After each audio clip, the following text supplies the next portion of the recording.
Estamos apresentando Plenitude, numa nova temporada. A apresentação Iraci Campos. Olá, boa tarde. Como é bom estar com você nessa segunda-feira gostosa para batermos um papo muito mega especial. Hoje nós vamos falar sobre um tema que está sendo muito discutido, né, pelo mundo afora, que é a comprovação da existência de Cristo.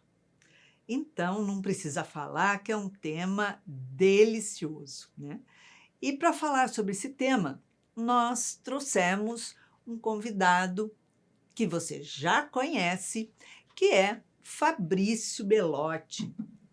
Fabrício Belotti, ele é estudioso, especialista em arqueologia pela Universidade Hebraica de Jerusalém. E vem bater um papo gostoso com a gente. Seja bem-vindo, Fabrício. Prazer estar aqui, Iraci. Obrigado pelo convite mais uma vez.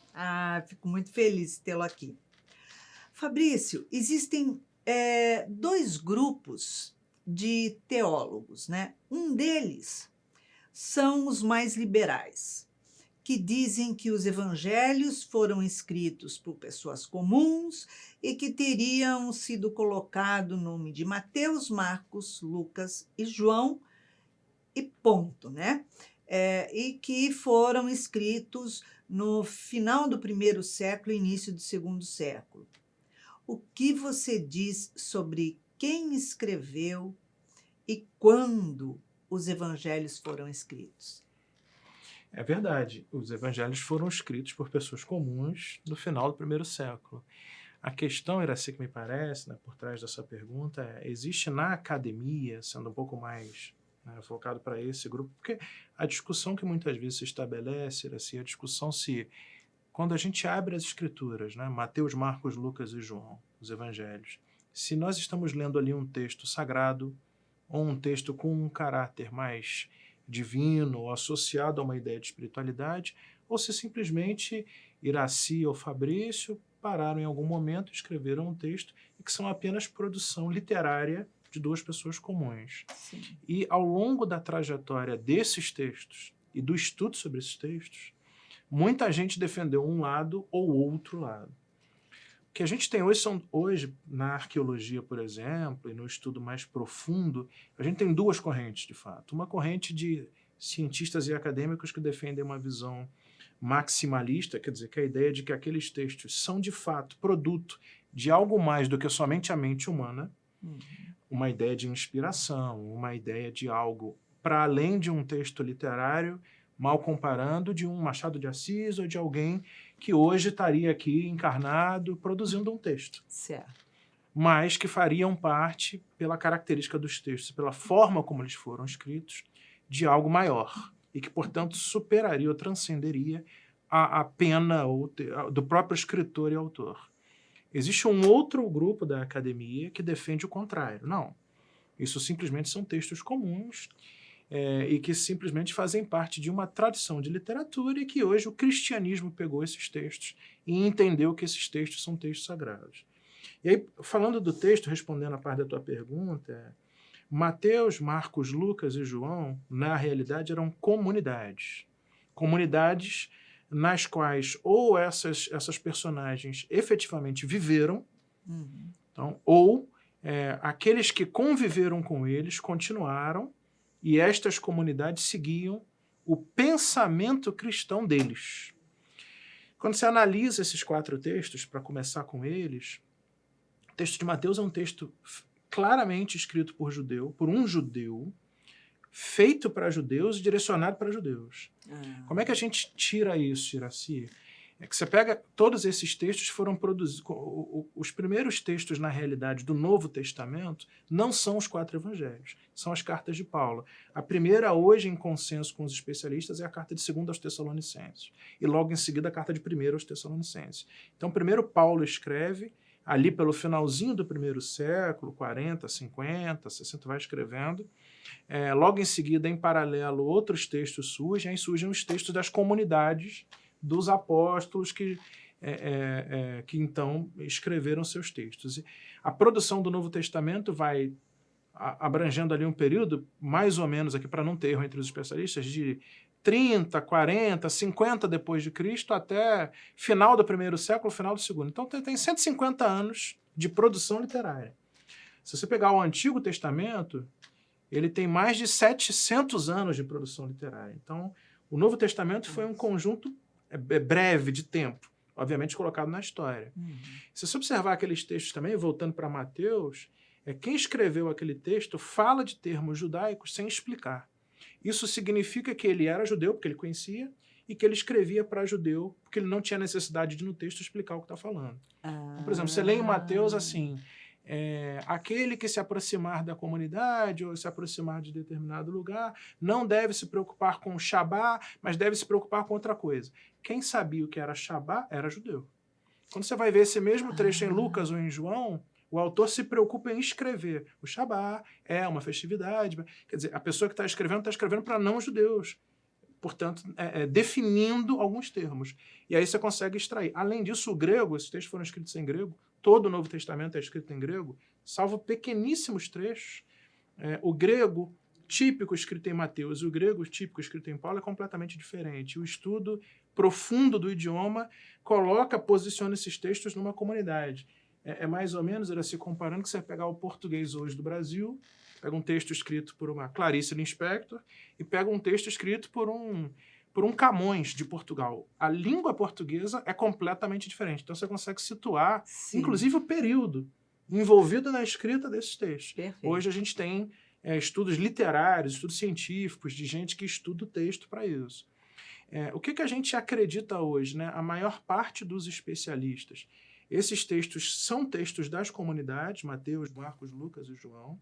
Essas figuras fizeram parte dessas comunidades.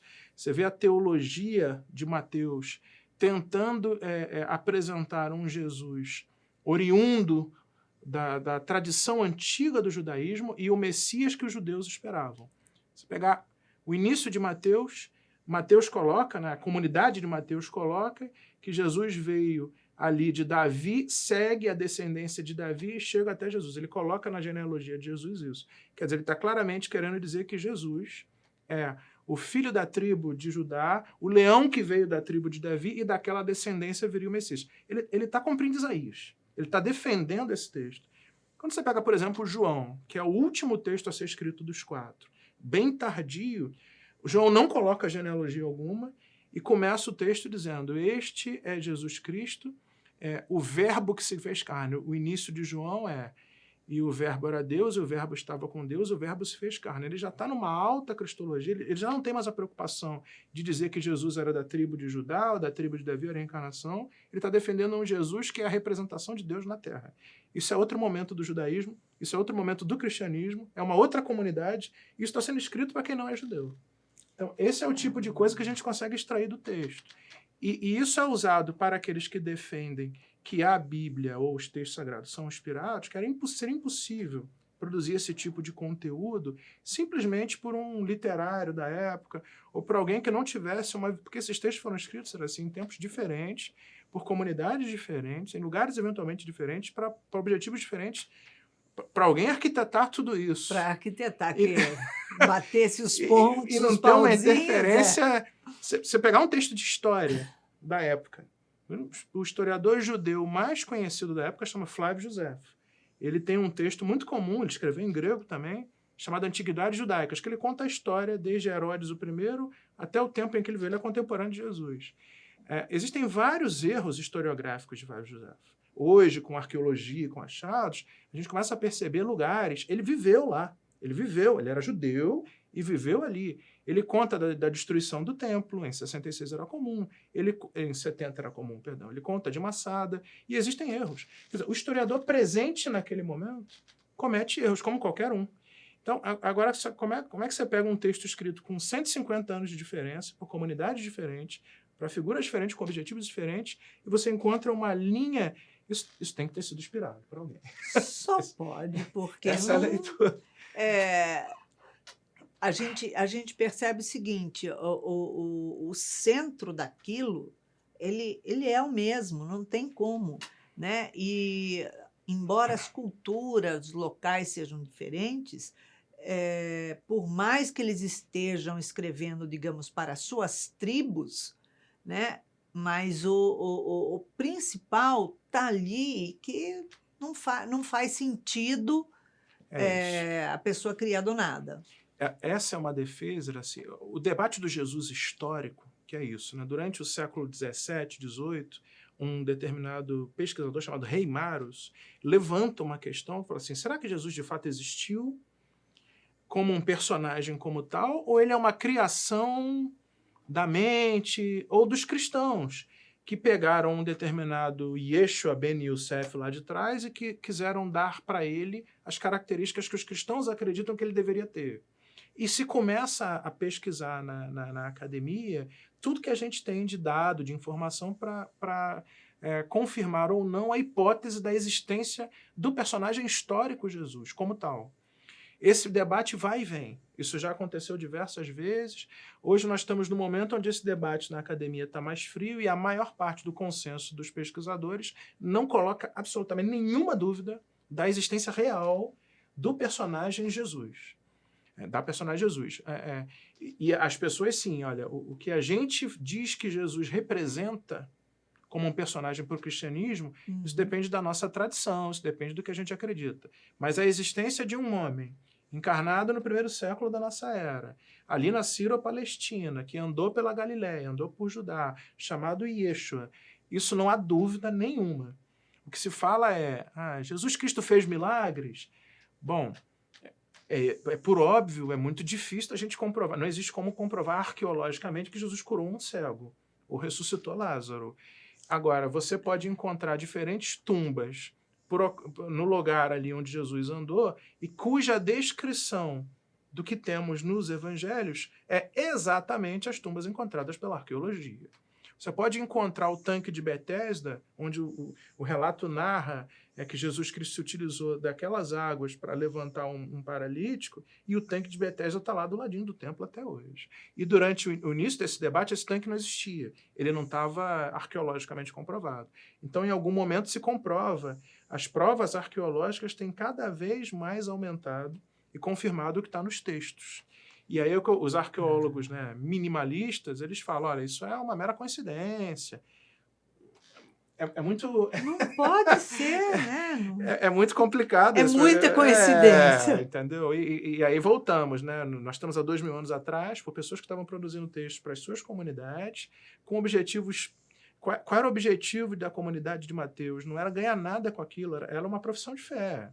Os evangelhos são relatos de fé de uma comunidade. Só que eles são tão ricos em detalhes e estão sendo cada vez mais tão confirmados arqueologicamente que é simplesmente impossível achar que aquilo ali é uma criação que não dependa de uma inspiração maior. Isso é uma bobagem. Então, é muito complicado. E os teólogos que se debruçam muito sobre isso, quando eles olham essa natureza desses textos, eles cada vez mais percebem que para além da arqueologia, esses textos dialogam com momentos históricos, assim. Então, o que eu falava, se você pegar o texto de Mateus, ali Marcos foi o primeiro, gerou alguma... Marcos, hoje a teoria das duas fontes principal coloca Marcos em uma fonte que não está no texto canônico e que geraram Mateus e Lucas, e João veio depois. Quando você percebe o que está sendo dito ali, eles mostram, por exemplo, um Jesus nesses textos que está em maior confronto com os fariseus. É justamente a época onde o cristianismo estava sendo perseguido pelos judeus. Quando você pega lá no final João e outros textos, Lucas é o evangelho da misericórdia. Ele mostra um Jesus mais próximo. É o momento em que os cristãos estavam trazendo os gentios e que Paulo estava começando a rodar o arco da Ásia Menor, convidando os não-judeus a fazer parte do cristianismo. E quando você pega, por fim, João, isso tudo já aconteceu, e o que João está mostrando é o pós-segunda geração de textos. Então, a maior parte dos apóstolos já haviam falecido, João foi o último, nosso querido Francisco, ele foi o último, e ele está escrevendo para o futuro, ele está escrevendo para nós hoje. E você confirma isso nos textos. Então, o que eu quero dizer é que um estudo profundo dos textos e isento mostra que são textos teológicos que conversam com o momento das suas comunidades e que mostram o cristianismo como de fato ele foi. E você encontra paralelos no que disse Flávio Josefo, por exemplo, que era judeu e que não tinha nenhum interesse cristão, e outros tantos historiadores, como historiadores gregos, que narram o movimento de Jesus e que estão encontrados ali. Então, eu faço parte daqueles que não vê dúvida, assim, que esses textos são muito mais que simples histórias de um homem que viveu no primeiro século. E que são textos que nos conduzem ao sagrado, que nos conduzem a uma leitura realmente, nos provoca um conhecimento espiritual. Exatamente. Isso para mim não há dúvida. Jesus era judeu. Jesus era judeu, nascido Ele judeu. Ele usava aquelas roupas, sem dúvida, sem dúvida. Aquela cordinha. Sem dúvida. Jesus, nascido de uma família judia, de uma mãe judia, Maria, uma mocinha, que teve Jesus da forma, obviamente, como os textos descrevem, muito jovem. Seu pai, José, também era judeu, muito mais velho. Maria não foi a primeira esposa de José, importante que se diga isso. É por isso que nos relatos encontramos que Jesus tinha meios irmãos e meias irmãs, porque José havia tido filhos de outro casamento anterior. Maria, então, José se casa com Maria, ainda virgem. Maria concebe Jesus miraculosamente. Jesus nasce numa viagem que é produto de um censo, como a gente está passando pelo censo de IBGE hoje. Agora. Eles teriam que se deslocar lá para baixo. Isso está amplamente confirmado em historiografia. Então, está nos evangelhos, está confirmado. Jesus nasce e Jesus segue uma criação e uma tradição completamente judaica. Jesus ouvia Maria cantar os hinos judaicos na sua casa. Jesus ouvia José provavelmente recitar Shema 3 vezes por dia na casa dele. Jesus foi levado à sinagoga sábado constantemente. As outras pessoas do círculo familiar de Maria, Maria tinha familiares do templo. Né? Maria, que se encontrava com Isabel, sua prima, que era esposa de um sacerdote, que veio a ser mãe de João Batista, portanto, tinha uma família sacerdotal religiosíssima. Então, Maria visitava lá a região da Judéia e Jesus acompanhava. Jesus foi levado, os relatos mostram Jesus no templo, dialogando com os sacerdotes do templo, provavelmente aos 12 anos. Jesus frequentava as festas do templo, tanto é que os textos mostram Jesus pegando os apóstolos, descendo até o templo, indo para a Páscoa, indo para a festa das barracas, indo para a festa das tendas. A última semana de Jesus acontece na festividade da Páscoa, que tem um simbolismo judaico que Jesus se utiliza dele. Então, Jesus é completamente judeu. E ele não nega, né? O primeiro capítulo do Evangelho segundo o Espiritismo, não vim destruir a lei. Que Jesus em nenhum momento se afasta da tradição judaica, ele pega a tradição judaica e ressignifica com a grande e maravilhosa verdade que ele veio trazer. Mas ele era completamente judeu. A fala de Jesus tem judaísmo, Iraci. A forma como ele traz o ensinamento que ele trouxe tem muito de judaísmo. Jesus frequenta a sinagoga, cura a gente em sinagoga, pede a palavra em sinagoga, abre o rolo de Isaías, que era um rolo específico, e isso tem razão de ser Isaías, na sinagoga. Então, ele viveu o judaísmo intensamente. Ele viveu aquilo. Não tem como. Sem dúvida nenhuma. Fabrício, Deus não ditou os textos da Bíblia, mas inspirou. Sabemos que em algumas situações os textos parecem que se contradizem. Qual a forma mais segura de se estudar esses textos? É bem verdade, isso é utilizado pelos que defendem que esses textos são textos não inspirados porque há aparente contradição. Existe um debate, esse debate está praticamente superado, Iraci, na academia e nos meios teológicos. Apesar de serem textos com veracidade, quem escreveu aquilo ali não tinha como objetivo fazer um texto de história e nem um objetivo de contar na natureza de detalhes o que significava. Eram profissões teológicas de fé para uma comunidade. Quando você pega o texto do Flávio Josefo, ele está escrevendo como historiador. Quando você pega o texto de Lucas, ele não está escrevendo como historiador. Lucas até poderia produzir um texto como tal, porque ele era grego, médico e tinha muita formação para isso, assim como Paulo. Mas essa não era a realidade de Mateus. Mateus era cobrador de impostos, muito bem informado, mas essa não era provavelmente a realidade de Marcos, que era João Marcos, e não era a realidade de João. Os objetivos não são precisão histórica. Os objetivos não são narrativas detalhadas. São profissões de fé. Comparando e trazendo... Esse é um debate pacificado, tá? Então, quem abre o texto sagrado, quem abre os evangelhos, e vai lá e diz... A genealogia, aquilo que está escrito tem que ser na riqueza de detalhes, não entender o objetivo do texto. Se eu for frequentar, Iraci, o nosso congresso que a casa organiza anualmente, E se você pegar 10 trabalhadores do SEJA e falar assim, me narrem os primeiros 20 minutos de congresso. Que era se apresenta, há uma abertura, você faz uma prece e logo em seguida você chama o primeiro convidado. Se você pegar 10 trabalhadores do SEJA e pedirem para eles narrarem, você vai ver 10 narrativas diferentes. Com certeza. São todos os 10 mentirosos? Pois é. Eles não são historiadores. Agora, se você pegar um jornalista ou um historiador e falar assim, me descreva como é a abertura do SEJA, do Congresso, ele vai ter como Iraci, presidente da casa. Eu provavelmente direi, minha amiga, minha irmã, minha coordenadora espiritual Iraci foi lá. Outro trabalhador eventualmente dirá, Iraci que conduz o tratamento espiritual abre. Outro dirá, Iraci com quem eu fiz o meu atendimento fraterno abre. São visões. E à medida que as pessoas que estão ali nesses textos estão colocando a visão da comunidade, elas estão colocando a sua visão de Jesus. E isso é impactado pelo cristianismo que está nelas. Então, pegar esse texto e falar, olha, Marcos disse que Jesus Cristo foi no templo e virou as barracas no 3º ano do ministério dele. E João diz, logo no início do evangelho de João, que ele foi lá. Jesus foi ao templo e fez esse gesto. É porque a comunidade de João falava isso num lugar, num momento, que para ela fazia um sentido teológico. Quando você vai para Marcos e ele fala em outro momento, é porque aquilo faz outro sentido teológico. Da mesma forma que se 10 pessoas descreverem o meio do congresso, ou uma prece, ou uma palavra de Joana, isso vai assumir um significado para eles completamente diferente. E isso está nos textos. Então isso não significa que estão errados.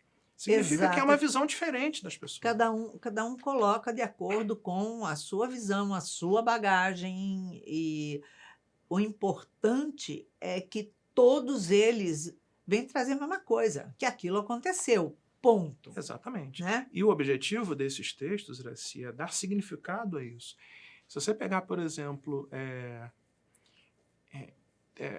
filósofos gregos, e pegar os textos que a gente tem hoje, estou falando de filosofia grega, totalmente, nem nada a ver com tradição religiosa, e tentar montar os textos, se encontrar pouquíssimos fragmentos e uma grande parte desses textos controversos, e a gente acredita que as coisas que foram escritas como tal. Se você pegar o Novo Testamento, você tem mais de 7.500 fragmentos, encontrados em lugares diferentes, em idiomas eventualmente diferentes, escritos por pessoas diferentes, em tempos diferentes. E esses textos são, obviamente que há uma ou outra divergência de copista, mas esses textos têm o mesmo corpo legal.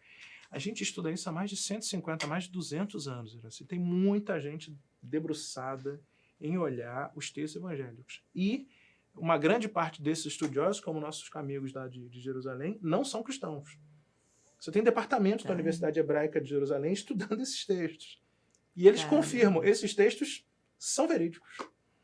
Não tem cristão falando isso. Tem judeu falando isso. Pois é. Não tem como, né? Então, há interesse, esse é o ponto. Quer dizer, é uma defesa... há muito mais interesse em tentar falar que esse texto não é verídico por aqueles que não querem dar razão ao cristianismo do que a verdade dos fatos que a grande academia representa. Caramba! Estamos falando aqui hoje, num papo muito gostoso, com o Fabrício Belotti, a respeito da comprovação da veracidade da existência de Jesus Cristo, da Bíblia, né? Trazendo todo esse bate-papo. Então, nós vamos tomar um chazinho bem gostoso, quentinho agora, e voltamos num minutinho. Não saia daí, aguarde. Estamos apresentando Plenitude, numa nova temporada. A apresentação Iraci Campos. Estamos de volta no segundo bloco de Plenitude e hoje com um bate-papo muito especial com um convidado que já é conhecido de vocês, que é Fabrício Belotti, e vem falando sobre a veracidade dos textos de Cristo, falando sobre a Bíblia. Fabrício é um estudioso especialista em arqueologia pela Universidade Hebraica de Jerusalém. Fabrício, nas Bíblias, Deus vem como um ser de paixão, outros textos, a gente encontra ele um Deus vingativo, outro um Deus raivoso. Qual é o rosto de Deus que aparece para a Bíblia, para a teosofia e para os espiritistas? É muito interessante isso, Iraci. A visão que o ser humano tem, que o homem tem de Deus, ela tem evoluído ao longo dos últimos milênios. Quando a gente pega a parte inicial da Bíblia, pelo menos o texto que nós temos a Bíblia também é diferente, né? A gente tem diferentes Bíblias. A Vulgata Latina, a Septuaginta, a Bíblia dos ortodoxos católicos é uma, a Bíblia dos evangélicos é outra. Você tem alguns textos que em uma estão inseridos e em outra não. Mas a média geral da Bíblia, os 67 livros, que é a mais aceita, coloca no Primeiro Testamento, o que a gente chama de Antigo Testamento ou texto hebraico, que é eminentemente uma coletânea de textos judeus, um Deus que mostra a origem da visão judaica sobre Deus. E o judaísmo, curiosamente, né, o judaísmo é uma tradição cultural, social, étnica e religiosa que tem mais de 6.000, 7.000 anos de existência. Então, as origens ali do povo de Abraão, isso é relato bíblico, que sai de Ur, monta uma terra, recebe uma promessa, vai a um determinado lugar, monta-se algumas tribos, ele tem descendentes, seus descendentes chegam até Israel ou Jacó, 12 tribos se formam, sai dali José, essa história. Depois chega em Moisés. Então, essa é a origem desse povo que a gente chama de judeus ali da região da Sírio-Palestina. Esse povo começa a moldar a ideia de Deus, a partir daquilo que eles trazem das culturas laterais. Então, o Egito existia ali, a Mesopotâmia existia ali, e outros povos existiam ali. Tem duas características. Primeiro, esses povos eram todos politeístas. Esses povos não acreditavam em um Deus, mas em vários deuses. O judaísmo se destaca como sendo o primeiro povo que tem um pensamento monoteísta. Só existe um Deus. E tem uma segunda característica, que é, além de só existir um Deus, este Deus único nosso é superior a todos os outros deuses que outros acham que existem. E rebaixa, né, isso teologicamente, os outros deuses dos outros povos.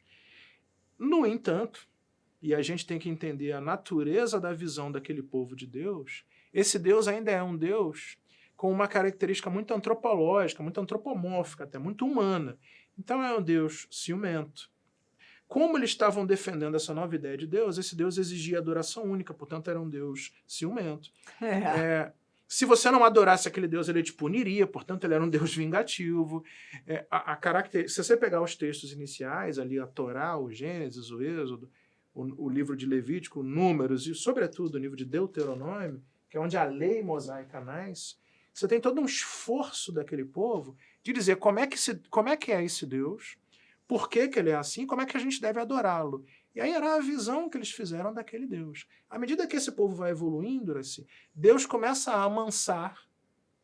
Você vê isso claramente nos textos. E ele se relaciona com a nação de Israel de uma forma diferente, até que ele entrega a terra da promessa para eles. Quando eles entram lá, parece que Deus muda. Deus acalma, acho que ele dá uma aposentada, coloca uns chinelos, as barbas já estão mais leve. Ele já está mais maduro, já está mais, talvez um avôzão, então ele começa a virar um Deus mais tranquilo. E o povo começa a ouvi-lo também mais. Claramente, né, está brincando aqui, mas há, na verdade, a evolução da percepção do homem em relação a Deus. É porque a gente pega o texto de Gênesis e o texto do final do Antigo Testamento, os profetas, e a gente acha que, na verdade, Deus mudou. Mas não foi Deus que mudou. Não. O que mudou foi a nossa visão a respeito de Deus. Porque a gente sabe que o ser humano evolui. Sim, essa é a natureza da nossa... E aí os espiritualistas, e sobretudo nós espíritas, né, à medida que a gente vai reencarnando, a gente vai acumulando patrimônio espiritual e entendimento, e inclusive percebendo a divindade e toda a espiritualidade superior através da qual a divindade se manifesta de forma diferente. Claro. E, consequentemente, Deus assume uma feição diferente para nós. Se chegar no final do Antigo Testamento, para terminar esse corte histórico, Deus é outro, a nação de Israel já vê. A nação de Israel vai para o exílio na Babilônia, isso é 500 anos antes de Jesus, ela volta para a terra, há uma reconstrução do templo, e o finalzinho ali do período que é o Antigo Testamento. O Deus desse final é um Deus completamente diferente. Ele não é tão punitivo e tão vingativo. Ele é um Deus já amoroso, ele é um Deus compassivo. E o povo se observa como distante desse Deus, por isso ele sofre tanto. E por isso eles esperam um Messias, que ia derradeiramente aproximar o povo de Deus. Aí surge a narrativa do Novo Testamento com Jesus Cristo.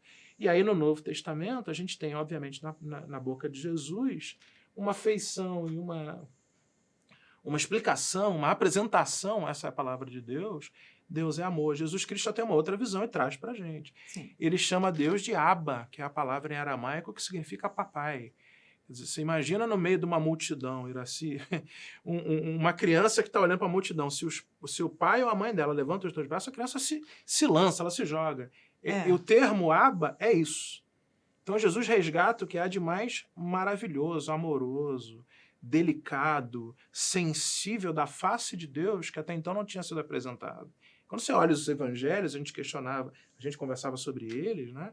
Lucas, então, que é o evangelista da misericórdia, é em Lucas que a gente lê Jesus se relacionando proximamente, o que judeus não faziam, com prostitutas, com cobrador de impostos, com gente que não era judeu, com gente que era deficiente físico, o que na lei era uma marca do desfavor de Deus. Por isso Jesus se aproxima de cego, de coxo, gente que ficava perambulando ao redor do templo. É esse Deus que Jesus traz. Jesus traz o Deus do amor. Sim. Quando em Lucas 9, Lucas 12, os fariseus acusam Jesus de estar se misturando com esse povo, Jesus olha para eles e fala assim, eu vou te contar 3 parábolas. Ele fala a parábola do pastor de ovelhas, a parábola da mulher que perde as 10 moedas e, em terceiro lugar, a parábola do filho pródigo. E ele fala assim, você está entendendo, os fariseus, os judeus? Isso é uma crítica de Jesus. Vocês que estão dizendo que eu ando com essas pessoas, mas Deus, na realidade, ele está próximo daquele que perde 1 de 100, daquele que perde 1 de 10 e daquele que perde 1 de 2. Ele não diferencia. Ele não diferencia. Talvez os fariseus, judeus muito arraigados, não tenham entendido, porque talvez eles tinham esse Deus do Antigo Testamento. Mas as mulheres, os pais de família, e os pastores entenderam quem era esse Deus que Jesus trazia. E aí a tradição cristã no Novo Testamento vai, obviamente, pegar esse Deus e escancarar esse Deus para nós e falar, isso é Deus. Então, calma, Deus não está aqui para te matar, te punir, te colocar no inferno. Deus está aqui para te amar, e Ele te ama profundamente, Ele te criou, e você vai se aproximar dele à medida que você for evoluindo. Então, há uma tradição de uma visão muito diferente. O que Paulo fala de Deus nas cartas do Novo Testamento é completamente diferente. Paulo, diante das comunidades, fala que o Deus da misericórdia, o que é, né, o Coríntios 13, onde Paulo descreve, detalha o amor de Deus, ele está falando do amor de Deus ali, de Jesus. É longânime, é benigno, não se gaba, não se enfuna, não leva em conta o dano, não fica encolerizado. Quer dizer... Não tem ego. É outro Deus. Em momento algum. E Deus se despersonaliza, se despersonifica, portanto, Deus não é mais uma figura humana, Deus não é um homem sentado num trono, fazendo papel hora de rei, hora de juiz, para ser o Criador de todas as coisas, aquele que nos dá graça, que nos abençoa, que nos convida a estar com Ele e que oferece para nós, homens, né, um conjunto de outros seres que nos guiam nesse caminho mesmo. Né, que aí Paulo explora muito isso, os apóstolos também. Fabrício, os Salmos são considerados uma das partes mais fascinantes da Bíblia, né? É verdade. Na Bíblia, aparece como Deus falando aos homens. E nos Salmos aparece o homem falando a Deus, né? Fala um pouco sobre isso. A literatura é muito interessante. Eu sou apaixonado por tudo isso. Né? A gente vai estourar o tempo aqui. Né? Então, depois você tem que cortar. O que acontece? Né? A tradição, os salmos estão ainda na literatura hebraica. Portanto, nós estamos dentro desse contexto do povo judeu, com as características culturais desse povo e históricas desse povo. O texto que a gente tem hoje desse Antigo Testamento, você tem o chamado Taná, né? A Torá, o Netvim e o Ketuvim. O que é isso? A lei, os profetas e os escritos. É como os hebreus, os judeus, distribuem a sua Bíblia, que é a parte inicial. A lei, que são os primeiros 5 livros, seria a revelação de Deus do que a gente deveria fazer, desse Deus antropomórfico, a regra do jogo. Sim. Você não pode comer isso, não pode comer aquilo, você tem que ir no templo tantas vezes, você tem que fazer aquilo, você tem que orar, essa é a oração, regra do jogo. À medida que o povo evolui e que Deus se manifesta de forma diferente, que na realidade a gente o lê de forma diferente, você começa a ter os profetas. Então são homens inspirados por Deus, Isaías, Jeremias, Abacuque, Naum, Obadias, Miqueias e tantos outros, que diante do povo falam assim, olha, parece que a gente não está entendendo muito Deus e, consequentemente, a gente está tendo problemas. É um tom, dependendo do profeta e do período que ele escreve, e do rei que está governando, é um período ou de acusação ao rei, que geralmente está fazendo tudo de errado, ou é um período de resgate de um novo rei que está querendo reunir o povo numa nova... O rei Josias, por exemplo, com o profeta Esdras e Miqueias, que está querendo reunir o povo numa nova aliança. E aí você tem uma literatura com essa característica. O que tem depois disso é chamados livros sapienciais, dos quais Salmos, Provérbios, Eclesiástico e outros fazem parte. Esses textos são textos, na maior parte das vezes, de reis, governantes, que numa profunda sintonia com Deus, declaram e declamam a Deus a natureza do amor que eles têm por Deus e do amor que Deus tem por eles.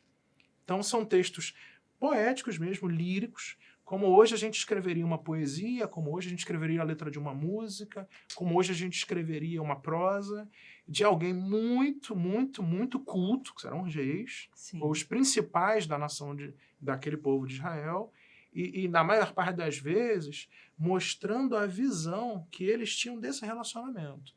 E aí a natureza da sua pergunta, né? Você vê um exemplo, os salmos em particular, grandes, 75% ou mais, varia de autor para autor, mas são salmos do rei Davi. Alguns de Salomão, mas uma parte deles do rei Davi. Um homem profundamente dedicado à relação com o Deus Yahvé, o nosso grandioso Pai Celestial, sim, que para o povo judeu era o Deus Yahvé, Javé ou Jeová. Você tem um salmo, por exemplo, um famoso salmo, que Davi, sob o comando da nação de Israel, quer dizer, comandando a nação de Israel, vai se preparar para uma guerra. E ele fala, ele olha, ele está no campo de batalha, ele está fora dali, está com o exército dele, ele está olhando para o inimigo dele se aproximando e fala, ainda que eu ande pelo vale das sombras da morte, Deus nunca me abandonará. Olha isso, Iraci. É profundo, né? E ao lado, como estava o rei, você tinha toda uma corte, você tinha homens que anotavam o que o rei falava, você tinha músicos que musicavam em harpa o que o rei falava, e isso virava cântico. Eis do Salmo 99. Olha, então, isso é Davi olhando para as pessoas, profundamente inspirado, e falando assim, olha, fiquem tranquilos porque a gente está com Deus, Deus está conosco, e a gente vai seguir em frente. Assim como você tem outros salmos onde Davi está falando, Deus meu, por que me abandonaste? Por que me desamparaste? E logo em seguida ele fala, mas Deus, na verdade, tu que conheces, isso virou música atual, né? Deus, tu que conheces meus pensamentos ainda mais do que eu, que examina meus rins e meus corações, sabe exatamente do que eu preciso e em teu nome eu nunca perecerei. Então, é toda uma literatura, uma beleza de relação com Deus. Então, isso é o que há de... Davi senta ali e fala assim, olha, Deus, você não me abandonou, tá pegando fogo, pegou fogo, queimou tudo Israel e eu tô aqui, ó. É isso. E, aliás, esse salmo, Deus meu, por que me desamparaste? São as palavras citadas por Jesus na cruz no evangelista João. Quando ele fala, Deus meu, por que me desamparaste? Na verdade, ele não está falando que Deus o desamparou, ele está citando o Salmo. Sim. E tem toda uma razão teológica para Jesus estar se utilizando dessas palavras, que, na verdade, Jesus está se apresentando como aquele personagem que o salmista falava que viria e que seria identificado pelo abandono, pelo desprezo, mas que na realidade ele seria a própria palavra de Deus. Enfim. Então o Salmo, o Iraci, como o outro, são reflexões profundas de gente com muito relacionamento com Deus. E eu particularmente acredito, né, e acho que você concordará, né, que evidentemente nessa relação do diálogo com Deus existia provavelmente ali todo um ambiente de muita interferência espiritual, sim, da presença mesmo daqueles que organizavam, coordenavam e apoiavam esses homens e mulheres que tinham essa relação com Deus. E isso foi registrado para que a gente pudesse ter a beleza desses textos. Né?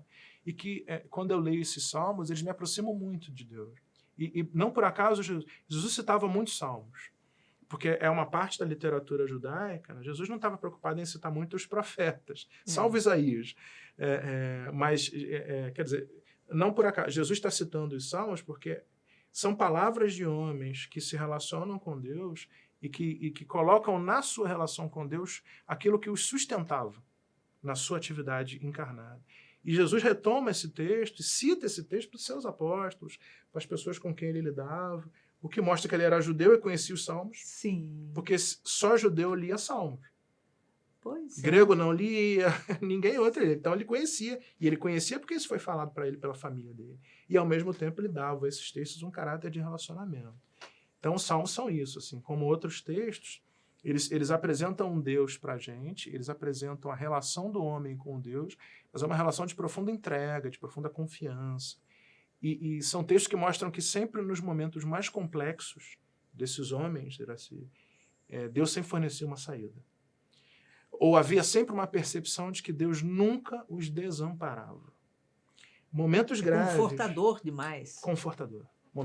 Não por acaso Jesus cita o Salmo na cruz, quando ele está quase desencarnando. Então, assim, nos momentos mais graves, quando as coisas estavam se aproximando de um clímax, uma guerra, uma decisão do que fazer com a tribo, questões que iam mudar o rumo da nação, os salmos demonstravam que Deus sempre esteve presente, com a sua mão de pai protetora. De amor, né? De amor, de cuidado. Hoje, Fabrício, a gente percebe que nada é correto e tudo é correto. É verdade. A gente vive um momento assim, né? Não se pode falar nada que vem logo uma enxurrada de retaliações, críticas, processos, é uma coisa horrorosa. Tudo acaba sendo politicamente correto e ecologicamente incorreto.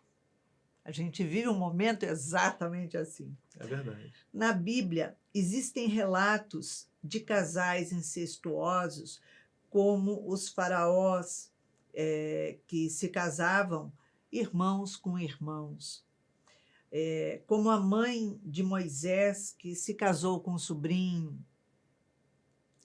Havia até, então, na época, essa prática efetuada pelos interesses, que não significava necessariamente ser correto. Perfeito. Né? Isso seria um aprimoramento da humanidade como um passo a passo para chegarmos nas leis desse último século? Complexa essa pergunta, essa é uma pergunta antropológica. Eu obviamente, vou dar aqui a minha percepção, né? A gente tem que entender, de novo, a Bíblia ela é um texto teológico, um texto de gente que tem fé, registrado por gente que tem fé sobre a fé. Esse é o lugar Sim. da Bíblia. A Bíblia, quem escreveu esses textos, quando estava escrevendo esses textos, em algum momento, não queria necessariamente dar um código de regras, sabe? Um código de moral. Veio trazer o que era para aquele momento. Isso. Esse é o ponto. Então, eu vou, só para tentar ser mais objetivo, trazer dois momentos. Quando você pega o livro de Deuteronômio que eu citei aqui, que é o 5º livro da Bíblia hebraica, ele mostra um rei e um profeta, e na verdade um sumo sacerdote, que é Esdras, chamando a nação de Israel. Eles voltam do exílio, vão para o lugar onde está o templo, escavam o lugar e encontram uma cópia da lei mosaica. Porque o templo sempre foi o lugar onde a lei mosaica ficou guardada, como assim, é como se fosse hoje assim, o lugar onde está o diário oficial, sabe? A cópia guardada da lei para dizer que se tiver alguma dúvida, porque tinham outras cópias circulando, se tiver alguma dúvida do que está escrito, vamos no templo, porque lá é o texto real. E isso é lido solenemente para o povo e o povo traz um resgate da lei. Então, nesse momento, eles estão combatendo práticas que para aquele lugar, para aquela nação, para aquela região, eram práticas consideradas pagãs. Então, é natural que algumas coisas sejam colocadas num contexto de possibilidade de permissão e outras coisas como não. Sim. Você pode adorar qual ídolo que você quiser e qual Deus que você quiser. Você consegue imaginar um rei resgatando a nação de Israel para o templo, permitindo isso? Então, se você ler o livro de Deuteronômio nesse relato, você vai ver o rei falando claramente, não pode fazer isso. Por outro lado, existiam outras práticas naturais, culturais, sociais daquele tempo, nós estamos falando de um tempo de 4.000 anos atrás, que faziam parte do contexto daquela época. Se você for hoje em Israel e conversar com judeus ultra-ortodoxos, você ficará, Iraci, provavelmente abismada com o nível de intolerância ao feminismo, com o nível de machismo social, com o nível de tratamento das crianças. Nós estamos no século XXI. Sim. Numa sociedade que é o Estado de Israel, o país já é muito desenvolvido. Então isso tem lugar, isso tem razão, muitas vezes sociocultural. Então, não dá para tirar uma foto da Bíblia que relata isso e dizer, olha, isso aqui hoje é a mais pura verdade, é a vontade de Deus, e quem não fizer... Porque aí, se a gente for por isso é chamada leitura fundamentalista do texto. Você vai deixar o seu cabelo crescer, né? Você não vai poder comer um monte de coisa. Isso fez Vou sentido. usar tudo aquilo que Jesus usava, a cordinha amarrada. Você vai estar de túnica. Você não vai poder sequer se relacionar com seu marido, com seus filhos. É uma outra visão, nós estamos numa outra sociedade. Então, não dá para ter essa leitura. O que eu acho que a gente pode ter de visão é, de fato, a gente evolui como sociedade, a gente acredita nisso. Né? O Caminho da Luz mostra a evolução social do homem, né? Essa busca de Deus. E acho que a gente tem que entender o texto no seu contexto. Por isso que eu gosto tanto de estudar, Iraci, esses textos no seu contexto. Porque ao longo de toda essa trajetória, é verdade, esses textos têm proibições, têm questões, têm colocações, sim. Você encontrará na Bíblia politeísmo. Salomão tinha 700 esposas e 300 concubinas. Eu não sei como é que ele dava conta, mas ele tinha 700 esposas. Eu acho que ele não dava conta, não dá conta de uma, não vai dar conta de 700, muito menos. Imagine isso. Isso fazia parte de um rei da nação de Israel há 4.500 anos atrás. Exato. Então não dá para pegar esse texto agora e querer dizer que uma figura terá quantas esposas quiserem na nossa sociedade brasileira. Então, quer dizer, tem que entender melhor o que está escrito ali, o contexto onde está escrito ali. E um ataque tão... porque é o que você falou, né? Hoje muito... A gente busca alguma coisa para justificar ou não justificar. Acho que isso é problemático. Acho que quem faz essa leitura não entendeu o espírito por trás do texto. E, principalmente, o objetivo teológico, espiritual do texto. Realmente é muito especial, né? E hoje em dia a gente vive num momento em que a gente olha a Europa toda transformando suas igrejas em bares, em locais de festas. Então, quer dizer, tudo é evolução, claro, né? Deus não erra, ele é perfeito, mas há os equívocos de cada época, cada cultura, cada tempo, né? Exatamente. A gente vê judeus na época de Jesus não fazendo determinadas práticas, o próprio Jesus. A gente vê Paulo condenando outras coisas. Então, tudo tem seu momento, tudo tem seu contexto. Perfeito. Tem que entender melhor. Fabrício, obrigada. Passa rápido, voando, rapidinho, né? Muito voando. Obrigado pela sua presença em Plenitude outra vez. Te agradecemos e te traremos novamente. E para que você tenha uma semana de muita paz, uma semana de muita luz, deixamos aqui um beijinho carinhoso e cor-de-rosa para você. Muita paz. Acabamos de apresentar Plenitude. Produção Seja Barra. A apresentação Iraci Campos.